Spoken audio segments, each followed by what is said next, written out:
हम मार्क बुक्स में POS means point of sale retail billing के बारे में जानेंगे।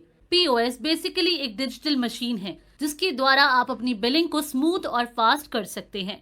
आपको POS मशीन पर ही आइटम्स का कितना स्टॉक अवेलेबल है और उनका प्राइस शो हो जाता है।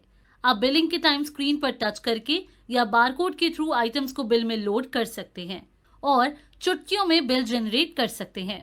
इसी के साथ आप अपनी इन्वेंट्री को इजीली ट्रैक कर सकते हैं कि आपने डेली बेसिस पर या मंथली बेसिस पर कितने प्रोडक्ट सेल किए, कितने प्रोडक्ट्स वेयर हाउस में हैं और कितना आपको प्रॉफिट हुआ, एटसेट्रा।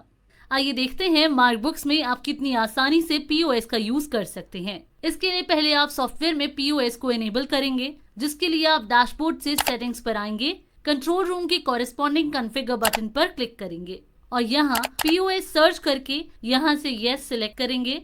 इसी के साथ आपको कॉन्फ़िगर का बटन मिलता है, इस पर क्लिक करते हैं तो जैसे आप देखेंगे यहाँ है डिफॉल्ट लेजर। इसका मतलब है कि POS बिलिंग के टाइम बाय डिफॉल्ट कैश का लेजर सिलेक्टेड हो या फिर सॉफ्टवेयर पूछे। फिर है कि बिलिंग टाइप टैक्स इंक्लूसिव हो या टैक्स एक्सक्लूसिव। फिर जो डिफॉल्ट मैसेज आप बिल पर प्रिंट करना चाहते हैं वो यहाँ मेंशन कर लेंगे, like thank you, please come again.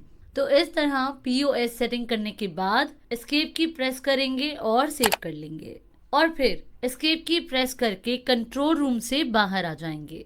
अब सेल से POS पर आएंगे। अब जैसे आप देखेंगे कि अभी यहाँ आइटम नेम के साथ उनकी फोटोज भी आ रही हैं। तो अगर आप भी इस तरह से आइटम्स के साथ फोटो लगाना चाहते हैं तो आप मास्टर से इन्वेंट्री मास्टर से आइटम पर आएंगे, आइटम क्रिएट करेंगे और यहाँ अदर इन्फो से अपलोड इमेज से इमेज अपलोड कर सकते हैं। फिर आप देखेंगे यहाँ आपको अलग अलग कैटेगरीज शो हो रही हैं और कैटेगरी के अकॉर्डिंग यहाँ आइटम्स शो हो रही हैं। और कैटेगरी वाइज आइटम को सिलेक्ट करने के लिए जब आप आइटम क्रिएट करेंगे तो यहाँ आपको कैटेगरी की फील्ड मिलेगी। आप यहाँ आइटम्स के अकॉर्डिंग क्रिएट न्यू पर क्लिक करके कैटेगरी क्रिएट कर सकते हैं और फिर जो आइटम जिस कैटेगरी की है वो आप सिलेक्ट कर लेंगे। इसके बाद POS स्क्रीन पर आते हैं। अभी जैसे अगर आप चाहते हैं कि यहाँ केवल आइटम्स की लिस्ट शो हो तो आप इस आइकॉन पर क्लिक कर देंगे और अगर आइटम के साथ फोटो भी देखना चाहते हैं तो इस आइकॉन पर क्लिक कर देंगे।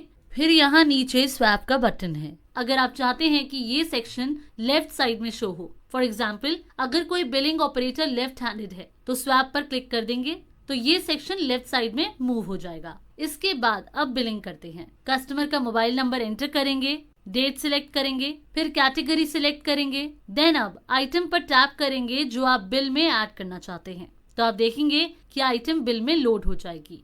आप चाहें तो डिलीट आइकॉन पर टैप करके आइटम डिलीट कर सकते हैं। फिर अगर आप डिस्काउंट देना चाहते हैं तो यहाँ सिलेक्ट कर सकते हैं कि डिस्काउंट परसेंटेज में देना चाहते हैं या अमाउंट में। जैसे अगर परसेंटेज सिलेक्ट करते हैं तो कितना % डिस्काउंट दे रहे हैं वो आप मेंशन कर देंगे। इसके बाद यहाँ नीचे बटन्स हैं हिस्ट्री। जैसे अगर आप इस कस्टमर की सेल हिस्ट्री देखना चाहते हैं कि इस कस्टमर को कौन सी आइटम कितने में सेल की थी तो आप हिस्ट्री के थ्रू चेक कर सकते हैं। चेक स्कीम से आप देख सकते हैं कि किस आइटम पर क्या स्कीम चल रही है। कैलकुलेटर पर टैप करते हैं तो कैलकुलेटर ओपन हो जाएगा। होल्ड, सपोज अगर कस्टमर ने 4 बर्गर्स का ऑर्डर दिया है जिसमें से 2 बर्गर रेडी हैं और 2 रेडी हो रहे हैं तो आप होल्ड पर टैप करके उन 2 आइटम्स को होल्ड कर सकते हैं। रिकॉल का मतलब है कि अगर सेम ऑर्डर रिपीट करना चाहते हैं तो रिकॉल पर टैप कर देंगे। फिर अगर आप कस्टमर को ऑर्डर उधार पर दे रहे हैं तो क्रेडिट पर टैप करेंगे। तो अब इस तरह से आइटम्स बिल में लोड करने के बाद पे सेव पर टैप कर देंगे। फिर मोड ऑफ पेमेंट की विंडो ओपन होगी कि आप कस्टमर से किस मोड में पेमेंट रिसीव कर रहे हैं।